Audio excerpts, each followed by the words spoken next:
Hi hello friends, welcome back. Premam സീരീസിൻ്റെ എല്ലാ എപ്പിസോഡും ഞാൻ ഈ ഒരു ചാനലിൽ അപ്ലോഡ് ചെയ്യാറുണ്ട്. അപ്പോൾ നിങ്ങൾക്ക് ഈ ഒരു ചാനൽ ഇഷ്ടമാവുകയാണെങ്കിൽ സബ്സ്ക്രൈബ് ചെയ്യാനും സപ്പോർട്ട് ചെയ്യാനും മറക്കല്ലേ കേട്ടോ. വീഡിയോ ഇഷ്ടമാവുകയാണെങ്കിൽ ഒരു ലൈക്കും ഹൈപ്പൊക്കെ തന്ന് സബ്സ്ക്രൈബ് ചെയ്യണേ. അധ്യായം 416. നഴ്സുമാർ മാനേജർമാരുടെ ക്യാബിലെത്തുമ്പോൾ അവിടെ സിദ്ധാർത്ഥം ഉണ്ടായിരുന്നു. അവനെ കണ്ടതും യാതൊരു വിശദീകരണവുമില്ലാതെ അവൻ കയ്യിലെ ഡോക്യുമെന്റ് മാനേജറിന്റെ മുന്നിലേക്ക് വെച്ചു.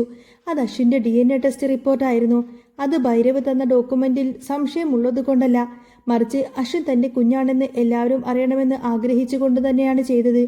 നീലിമ ഇപ്പോഴും കൺഫ്യൂഷനിലാണ്. അവൾ എല്ലാം വിശ്വസിക്കണം, അംഗീകരിക്കണം, അതിനു കൂടിയാണ് ഇത് ചെയ്തത്. സിദ്ധാർത്ഥിന് ഈ റിപ്പോർട്ടിൽ ഒരല്പം പോലും വിശ്വസനീയതയില്ല. കാരണം അശ്വിൻ സ്വന്തം കുഞ്ഞാണെന്ന് അവന് പലപ്പോഴും തോന്നിയിട്ടുണ്ട്. അവൻ മുന്നിലെ DNA റിപ്പോർട്ട് വീണ്ടും നോക്കി. അതിൽ സിദ്ധാർത്ഥും അശ്വിനും തമ്മിലുള്ള മാച്ച് 99%.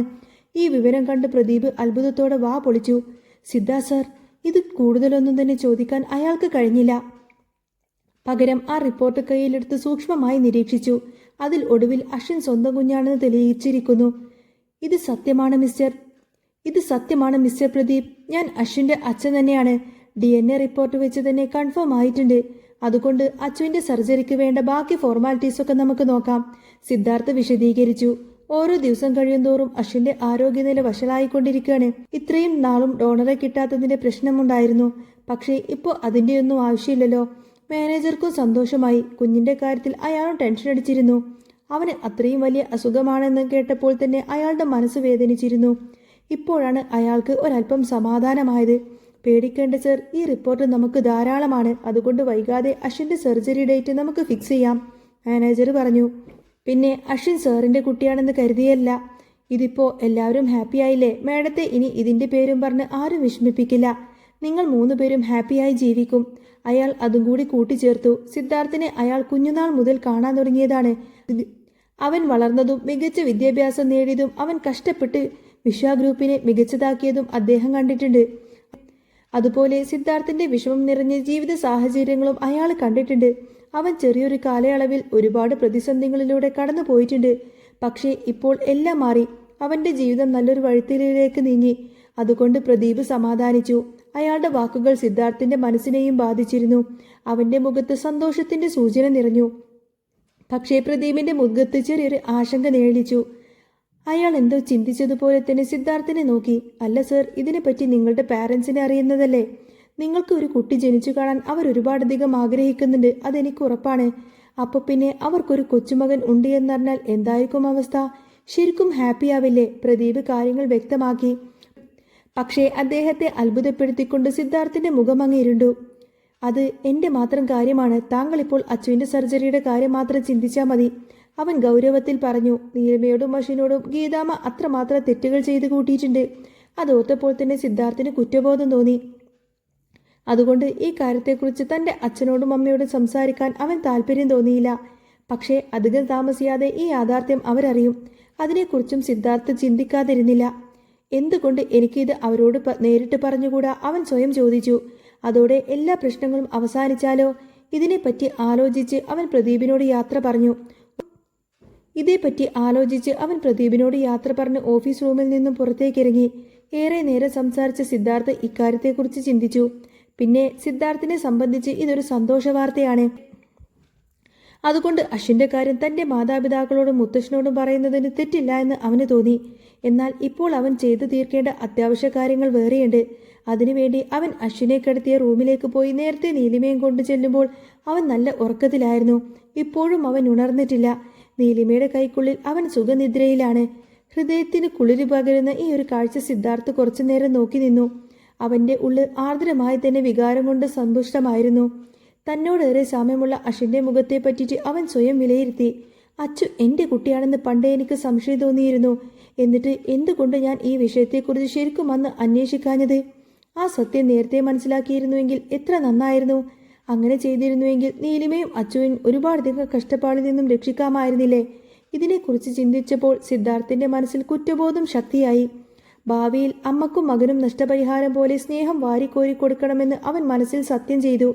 ആ ചിന്തയോടെ നീലിമയുടെ അരികിലേക്ക് എത്തി. അവന്റെ സാന്നിധ്യത്തിൽ അവൾ ഞെരുങ്ങി കണ്ണുകൾ തുറന്നു. എന്തുപറ്റി സിദ്ധു? അവൾ അന്വേഷിച്ചു. ഞാൻ ഡോക്ടർ പ്രദീപുമായി സംസാരിച്ചു, സിദ്ധാർത്ഥ് പറഞ്ഞു. നീലിമ ആകാംക്ഷയോടെ അശ്വിനെ ഉണർത്താതെ തന്നെ എഴുന്നേറ്റിരുന്നു. ആണോ? എന്നിട്ട് അദ്ദേഹം എന്തു പറഞ്ഞു? പറഞ്ഞതൊക്കെ സത്യം തന്നെയാണോ? നീലിമ ചോദിച്ചു. അതേടോ, പക്ഷേ അതെങ്ങനെ സംഭവിച്ചെന്ന് എനിക്കിപ്പോഴും അറിയില്ല. സിദ്ധാർത്ഥിന് ആ ഒരു കാര്യത്തിൽ ഇപ്പോഴും സംശയമുണ്ട്. ഞാൻ അച്ചുവിന്റെ ഗർഭം ധരിച്ചത് ആ രാത്രിയാണ് സിദ്ധു. എന്നെ അഞ്ജലി ചതിച്ച ആ രാത്രി. എന്നെ ചീത്തയാക്കാൻ അവളാണ് സിദ്ധുവിനെ യൂസ് ചെയ്തത്. നീലിമയുടെ മുഖത്ത് വിഷമം നിറഞ്ഞു. അവളെ വേട്ടയാടുന്ന ഓർമ്മകളെക്കുറിച്ച് സിദ്ധാർത്ഥു മനസ്സിലാക്കി. അവൻ വേഗത്തിൽ അവളെ ആശ്വസിപ്പിക്കാനായി അരികിലേക്കെത്തി.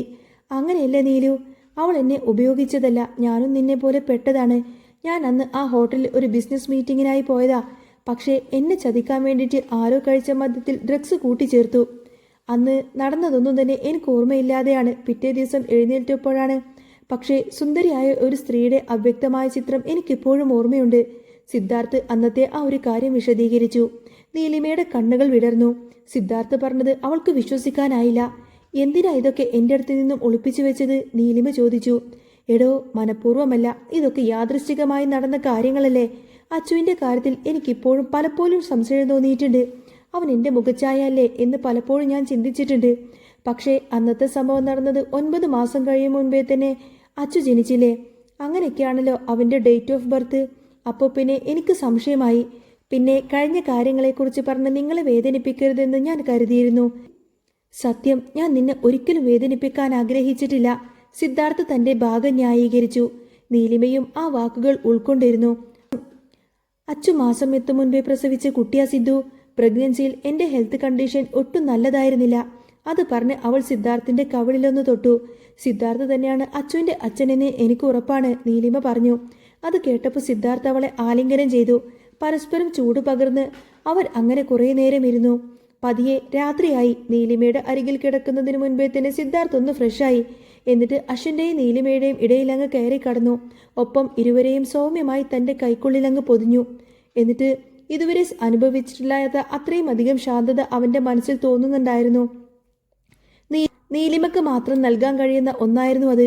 3 പേരുടെയും ജീവിതത്തിൽ പുതിയ തുടക്കമായിരുന്നു അത്. അതൊക്കെ ആലോചിച്ച് സിദ്ധാർത്ഥിന്റെ ചുണ്ടിൽ മനോഹരമായൊരു പുഞ്ചിരി വിരിഞ്ഞു. പിറ്റേ ദിവസം ആദ്യം ഉണർന്നത് അശ്വിനായിരുന്നു. തൻ്റെ അമ്മയും അച്ഛനും ഒരുമിച്ച് കിടന്നുറങ്ങുന്നത് കണ്ട് അവൻ വളരെയധികം സന്തോഷിച്ചു. അധികം വൈകാതെ നീലിമയും സിദ്ധാർത്ഥും എഴുന്നേറ്റിരുന്നു. അശ്വിൻ തങ്ങളെ നോക്കി നിൽക്കുന്നതും കണ്ട് നീലിമയ്ക്ക് ചമ്മല് തോന്നി. അവൾ ഇരുവരെയും ശ്രദ്ധിക്കാതെ നേരെ ബാത്റൂമിലേക്ക് പോയി. അപ്പോൾ തന്നെ അശ്വിൻ അവൻ്റെ അച്ഛൻ്റെ ദേഹത്തേക്ക് അങ്ങ് വലിഞ്ഞു കയറുകയായിരുന്നു. ഡാഡി, അമ്മ നാണിച്ചു. ഡാഡി കണ്ടോ? അശ്വിൻ ചോദിച്ചു. സിദ്ധാർത്ഥ് മറുപടിയായി തലയാട്ടിക്കൊണ്ട് ചിരിച്ചു. അമ്മ കേൾക്കാൻ പറയണ്ട, അച്ചുവിനെ അവൾ വെച്ചേക്കില്ല. അവൻ കുട്ടിയെ കൊഞ്ചിച്ചുകൊണ്ട് തന്നെ പറഞ്ഞു. എനിക്കതിന് അമ്മയെ പേടിയില്ലല്ലോ. പറയുന്നതിനൊപ്പം തന്നെ അവൻ നാക്ക് നീട്ടി. അതിനിടയിൽ നീലിമ ഫ്രഷായി പുറത്തേക്കിറങ്ങി. അപ്പോഴേക്കും റൂമിലേക്ക് ബ്രേക്ക്ഫാസ്റ്റ് എത്തിച്ചിരുന്നു. സിദ്ധാർത്ഥിന്റെ വീട്ടിൽ നിന്നും കൊണ്ടുവരാൻ ഏൽപ്പിച്ചതാകുമെന്ന് നീലിമക്ക് മനസ്സിലായി. അവന്റെ ശ്രദ്ധ കണ്ട് അവളുടെ മനസ്സ് നിറഞ്ഞു. അതിനിടയിൽ ഡോക്യുമെന്റിൽ പറഞ്ഞ കാര്യങ്ങളെല്ലാം സത്യമാണെന്ന് സിദ്ധാർത്ഥ് ഒരിക്കൽ കൂടി ഉറപ്പുവരുത്തിയിരുന്നു. ബ്രേക്ക്ഫാസ്റ്റിനു ശേഷം അശ്വിൻ ഇരുന്ന് കളിക്കുന്നുണ്ട്. നീലിമയും സിദ്ധാർത്ഥും പരസ്പരം ഒന്ന് നോക്കി. അശ്വിന്റെ യഥാർത്ഥ അച്ഛൻ സിദ്ധാർത്ഥാണെന്ന് പറയേണ്ട സമയമാണിതെന്ന് ഇരുവർക്കും തോന്നി. പ്രത്യേകിച്ച് അശ്വിന്റെ സർജറിയുടെ ഡേറ്റ് അടുത്തിരിക്കുന്നു. നീലിമക്ക് മനസ്സിൽ പരിഭ്രമം നിറഞ്ഞു. അവളെ ആശ്വസിപ്പിച്ച് ചേർത്ത് പിടിച്ചതുകൊണ്ട് തന്നെ സിദ്ധാർത്ഥ് നിന്നു. കളിച്ചു തളർന്ന അശ്വിൻ നീലിമയുടെ കൈക്കുള്ളിലങ്ങ് ഒതുങ്ങി. അവന്റെ ആഹ്ലാദം നിറഞ്ഞ പഴയ രൂപത്തിലേക്ക് എത്തിയ പോലെ ഇരുവർക്കും തോന്നിയിരുന്നു. നീലിമക്ക് മനസ്സിൽ ആശ്വാസം തോന്നി. അശ്വിന് വേണ്ടി താനും സിദ്ധാർത്ഥും ചെയ്യാൻ പോകുന്ന എല്ലാ കാര്യങ്ങളും നല്ലതാണെന്ന് അവൾ മനസ്സിൽ ഉറപ്പിച്ച് വിശ്വസിച്ചിരുന്നു. സിദ്ധാർത്ഥ് തന്റെ അച്ഛനാണെന്ന് അറിയുന്ന ഈ സമയത്ത് അശ്വിനെ കൂടുതൽ സന്തോഷിപ്പിക്കും. അതുകൊണ്ട് നടന്നതെല്ലാം തന്നെ അവനെ അറിയിക്കാൻ നീലിമ തയ്യാറായി. അതിനുവേണ്ടി നീലിമ വാ തുറന്നു. അപ്പോൾ തന്നെയാണ് പരിചിതമായ ഒരു ബഹളം അവർ കേട്ടത്. വാതിലിൽ ആരോ തട്ടുന്നുണ്ട്. അത് ഗീതാമ്മയും വിശ്വനാഥനുമായിരുന്നു. ആ തിരിച്ചറിവിൽ നീലിമ ഞെട്ടിപ്പോയി. സിദ്ധാർത്ഥ് നിരാശ നിറഞ്ഞ മുഖത്തോടു കൂടി തന്നെ എഴുന്നേറ്റു. പിന്നെ വാതിൽ തുറക്കാനായി മുന്നോട്ടു പോയി. അപ്പോഴേക്കും അവർ ഡോർ തുറന്ന് അകത്തേക്ക് കയറിയിരുന്നു. ഒപ്പം അവർ തിടുക്കത്തിൽ ആരെയോ അന്വേഷിച്ചിരുന്നു. ആ നോട്ടം അശ്വിനരികിൽ എത്തിയതും അവനുടെ കണ്ണുകൾ തിളങ്ങി. എന്റെ പൊന്നുമോനെ! ഗീതാമ്മ അശ്വിനെ നോക്കി അലറി വിളിച്ചു. എന്നിട്ട് ഓടി വന്ന് കുഞ്ഞിനെ അങ്ങ് കയ്യിലെടുത്തു. അവരുടെ പ്രവൃത്തിയിൽ സിദ്ധാർത്ഥിന് നന്നായി എതിർപ്പുണ്ടെങ്കിലും അവൻ അത് പ്രകടിപ്പിച്ചില്ല. ഗീതാമ്മയ്ക്കിപ്പോൾ തന്നോടുള്ള മനോഭാവത്തിൽ അശ്വിൻ അമ്പരന്ന് നിന്നു. അവന്റെ അറിവിൽ ഗീതക്ക് അശ്വിനെ ഇഷ്ടമല്ല. പിന്നെ പെട്ടെന്നവർക്ക് ഈ ഒരു സ്നേഹം എവിടെ നിന്നും പൊട്ടിമുളച്ചു? അശ്വിന്റെ കുഞ്ഞു മനസ്സിൽ പോലും ആ ഒരു ചോദ്യം നിറഞ്ഞു. പെട്ടെന്ന് ബോധം വന്നതുപോലെ അശ്വിൻ അവരുടെ കൈകളിൽ നിന്നും പിഴഞ്ഞ് താഴേക്കിറങ്ങി. എന്നിട്ട് പിന്നിലേക്ക് അടിവെച്ച് നീലിമയുടെ അരികിലേക്ക് എത്തുന്നതുവരെ അവൻ ഈ ഒരു പ്രവൃത്തി തുടർന്നുകൊണ്ടേയിരുന്നു. അമ്മേ, എനിക്ക് പേടിയാ, അശ്വിൻ ഭയത്തോടെ പറഞ്ഞു. ഗീതാമ്മ തന്നോടും തൻ്റെ അമ്മയോടും ചെയ്ത കാര്യങ്ങളൊക്കെ അവൻ്റെ മനസ്സിൽ നിറഞ്ഞു നിന്നു. അവൻ തിടുക്കത്തിൽ നീലിമയെ കെട്ടിപ്പിടിച്ചു. അവൻ്റെ പ്രവൃത്തി നീലിമയിലും ഭയം നിറച്ചു. സുഖമില്ലാത്ത കുട്ടിയാണ്, ഭയന്നു കരഞ്ഞ അവന് വയ്യാതായാലോ? ആ ചിന്തയിൽ നീലിമ മകനെ കൈക്കുള്ളിൽ തന്നെ ഒതുക്കി. മാഡം, അച്ചുവിന് സുഖമില്ലാത്തതാണ്. എന്നിട്ട് നിങ്ങൾ എന്താ ഇങ്ങോട്ടേക്ക് വന്നത്? വീണ്ടും ഞങ്ങളെ ഉപദ്രവിക്കാൻ വേണ്ടിയിട്ടാണോ? ഈ ചെറിയ കുട്ടിയെപ്പോലും നിങ്ങൾ വെറുതെ വിടുന്നില്ലല്ലോ. ശരിക്കും വല്ലാത്ത കഷ്ടമുണ്ട്, നീലിമ അനിഷ്ടത്തോടുകൂടെ പറഞ്ഞു. ഗീതയോട് അവൾക്കൊട്ടും താല്പര്യമില്ലായിരുന്നു. ഗീതാമ്മ അത്രയധികം ക്രൂരത അവരോട് ചെയ്തിട്ടുണ്ട്. സിദ്ധാർത്ഥും അവൻ്റെ അമ്മയെ തുറപ്പിച്ചു നോക്കി. എല്ലാവരും അവരോട് ദേഷ്യം കാണിക്കുന്നത് കണ്ടപ്പോൾ ഗീതാമ്മക്ക് പിന്നെ എന്ത് പറയണമെന്ന് മനസ്സിലാവുന്നില്ല. നിങ്ങൾക്കെന്താ വേണ്ടത്? നീലിമ അസ്വസ്ഥയോടെ പിന്നെയും ചോദിച്ചു. അശ്വിൻ ഞങ്ങളുടെ പേരക്കുട്ടിയാണെന്ന് ഞങ്ങൾക്കറിയാം. അതായത് സിദ്ധുവിൻ്റെ മകൻ. അവൻ ഞങ്ങളുടെ വിശ്വ ഫാമിലിയിലെ അംഗമാണ്, ഗീത പ്രതികരിച്ചു. സത്യമായിട്ടും എനിക്കിതൊന്നും അറിയില്ലായിരുന്നു. അതുകൊണ്ടാണ് നിന്നെയും അശ്വിനെയും ഞാൻ ഇത്രമാത്രം വേദനിപ്പിച്ചത്. ഒന്നും മനഃപൂർവ്വമല്ല. നീലു അത് മനസ്സിലാക്കുമെന്ന് ഞാൻ കരുതുന്നു. ഇത് കേട്ട് നീലിമ ആദ്യമൊന്നും ഞെട്ടി. പക്ഷേ പിന്നെ അവൾക്ക് ദേഷ്യം തോന്നി. എന്നാലും അവൾ സ്വയം നിയന്ത്രിച്ചു. പിന്നെ ശാന്തമായി അവരെ നോക്കി. ഇന്നലെ രാത്രി ഈ കാര്യം അവരെ അറിയിച്ചത് ഡോക്ടർ പ്രദീപാണ്. ഈ വാർത്ത കേട്ടപ്പോൾ അവർ ശരിക്കും ഞെട്ടി. പിന്നെ ഇരുവരും സന്തോഷിച്ചു. അശ്വിനോട് തോന്നിയ സ്നേഹം ഗീതാമ്മ തിരിച്ചറിഞ്ഞു. ഒപ്പം ചെയ്ത ക്രൂരതകളെല്ലാം തന്നെ അതിര് കടന്നിരുന്നു എന്ന കാര്യം ഓർത്തപ്പോൾ അവർക്ക് കുറ്റബോധം തോന്നി. അച്ചു മോനെ, ഇങ്ങ് നോക്കിയേ, ഞാൻ നിന്റെ മുത്തശ്ശിയാണ്. മോനെ, മുത്തശ്ശി എന്ന് വിളിക്ക്. ഗീതാമ്മ വാത്സല്യത്തോടെ പ്രതീക്ഷയോടെ അശ്വിനെ നോക്കിക്കൊണ്ട് പറഞ്ഞു. ഒപ്പം അവർ വിശ്വനാഥനെ നോക്കി. വിശ്വേട്ടാ, നിങ്ങൾ നീലിമക്കും അശ്വിനും എന്തൊക്കെയോ വാങ്ങിച്ചില്ലേ? അതൊക്കെ എവിടെയാണ്? ഗീതാമ്മ ചോദിച്ചു. അയാൾ പുഞ്ചിരിയോടുകൂടെ അശ്വിനെ നോക്കി. പിന്നെ കയ്യിൽ ബാഗിൽ നിന്നും ഒരു കാറെടുത്ത് അശ്വിനെ നേരെ നീട്ടി. ദേ നോക്കിക്കേ, അച്ചാച്ചൻ മോൻക്ക് വേണ്ടിയിട്ട് വാങ്ങിച്ചതാ, ഇഷ്ടപ്പെട്ടോ എന്ന് നോക്കിക്കേ. വിശ്വനാഥൻ കുട്ടിയെ കൊഞ്ചിക്കും പോലെ പറഞ്ഞു. പക്ഷേ അശ്വിൻ്റെ മുഖത്ത് യാതൊരുവിധ സന്തോഷവും ഉണ്ടായിരുന്നില്ല. അവൻ ഇരുവരെയും നിസ്സംഗതയോടെ നോക്കി നിന്നു. നീലിമക്കാണെങ്കിൽ അവരുടെ ഉദ്ദേശം മനസ്സിലായിരുന്നു. അവൾ സിദ്ധാർത്ഥിനെ നിരാശയോടെ നോക്കി. അന്തരീക്ഷം കലുഷിതമായി മാറിയിരിക്കുന്നു. അശ്വിൻ ഇപ്പോൾ ചിന്തിക്കുന്നത് എന്തിനെ പറ്റിയാണെന്ന് അവർക്കറിയാം. നീലിമക്ക് അതോർത്ത് ടെൻഷനായി. ആൻറ്റി, അശ്വിൻ ഇപ്പോഴും കാര്യങ്ങളൊന്നും അറിയില്ല. അതുകൊണ്ട് അവനോട് എങ്ങനെയെന്ന് സംസാരിക്കുന്നത്? അവന് ടെൻഷനായിരിക്കും. പ്ലീസ്, നീലിമ ഗീതാമ്മയെ നോക്കി പറഞ്ഞു. അവളുടെ വാക്കുകളിൽ ദേഷ്യവും അമർഷവും നിറഞ്ഞു നിന്നിരുന്നു. ആവശ്യത്തിൽ കൂടുതൽ സിദ്ധാർത്ഥിന്റെ അമ്മയും അച്ഛനും അവരെ ഉപദ്രവിച്ചിട്ടുണ്ട്. എന്നിട്ട് പെട്ടെന്ന് പൊട്ടിമുളിച്ച ആ ഒരു സ്നേഹം അവളിൽ വെറുപ്പുണ്ടാക്കി. ഗീതാമ്മയും വിശ്വനാഥനും സിദ്ധാർത്ഥിന്റെ മാതാപിതാക്കളായി പോയി. അല്ലെങ്കിൽ നീലിമ എപ്പോഴേ അവരെ ആട്ടിപ്പറിച്ച് പുറത്താക്കിയേനെ. നീലിമയുടെ ശ്വാസന കേട്ട് ഗീതാമ്മക്ക് വിഷമം തോന്നി. അവർ എന്തോ പറയാൻ ആഗ്രഹിച്ചു. പക്ഷെ പുറത്തേക്ക് വന്നത് ഒരു തേങ്ങലായിരുന്നു. എന്തൊക്കെ പറഞ്ഞാലും അശ്വിൻ അവരുടെ പേരക്കുട്ടിയാണല്ലോ. മുത്തശ്ശി പണ്ട് എന്തൊക്കെയോ വിഡ്ഢിത്തരങ്ങൾ ചെയ്തിട്ടുണ്ട്, അതൊക്കെ ശരിയാണ്. പക്ഷേ മുത്തശ്ശിയോട് ക്ഷമിച്ചു തരില്ലേ? ഇനി മുതൽ മോനെ ഞാൻ ഒരുപാടധികം സ്നേഹിക്കാം. പകരെ എന്നെ ദേഷ്യം കാണിക്കല്ലേ? ഗീത അശ്വിനോട് മധുരമായി തന്നെ സംസാരിച്ചു തുടങ്ങി. അശ്വിൻ അവരെ നോക്കി കണ്ണു ചിമ്മി. ചുറ്റും എന്താണ് സംഭവിക്കുന്നതെന്ന് അവന് മനസ്സിലായില്ല. സിദ്ധാർത്ഥ് അശ്വിൻ്റെ അച്ഛനാണെന്ന് അവർ പറഞ്ഞു. ആ കാര്യത്തിൽ അച്ഛന് യാതൊരുവിധ സംശയമില്ല. അവൻ അങ്ങനെ തന്നെയാണ് ഉറച്ചു വിശ്വസിക്കുന്നത്. പക്ഷേ അവൻ്റെ അമ്മയും ഡാഡിയും അത് മനസ്സിലാക്കിയിരുന്നില്ല. പക്ഷേ ഇപ്പോഴുള്ള പ്രശ്നം ഗീതാമ്മയുടെ സംസാര രീതിയാണ്. അവരെ മുത്തശ്ശി എന്ന് വിളിക്കാൻ ഗീതാമ്മ അവരോട് ആവശ്യപ്പെടുന്നു. അവരെ ബന്ധുവായി കാണാൻ ആവശ്യപ്പെടുന്നു. യഥാർത്ഥത്തിൽ അശ്വിൻ അവരോട് ഇഷ്ടമുണ്ട്. എന്നാൽ അമ്മയോടും തന്നോടും അവർ ചെയ്ത ക്രൂരതകളൊന്നും തന്നെ ആ കുഞ്ഞു മനസ്സിൽ മറക്കാൻ പറ്റുന്നില്ല. അതെല്ലാം പേടി സ്വപ്നം പോലെ തന്നെ ഇന്നും അവനെ വേട്ടയാടുന്നുണ്ട്. ആ ചിന്തയിൽ യാന്ത്രികമായി അശ്വിൻ നീലിമയുടെ അരികിൽ നിന്നു മാറി കൂടുതൽ സുരക്ഷിതത്വം തേടി സിദ്ധാർത്ഥിന്റെ അരികിലേക്കെത്തി. ഒപ്പം ഭയം നിറഞ്ഞ കണ്ണുകളോടെ അവർ ഗീതാമ്മയെ നോക്കി നിൽക്കുന്നതും കാണിച്ചുകൊണ്ടാണ് കേട്ടോ എപ്പിസോഡ് പൂർണ്ണമാവുന്നത്. അപ്പോൾ നിങ്ങൾക്ക് ഈ ഒരു ചാനൽ ഇഷ്ടമാവുകയാണെങ്കിൽ സബ്സ്ക്രൈബ് ചെയ്യാനും സപ്പോർട്ട് ചെയ്യാനും മറക്കല്ലേ. നെക്സ്റ്റ് വീഡിയോ ഉടനെ വരാം. ബൈ.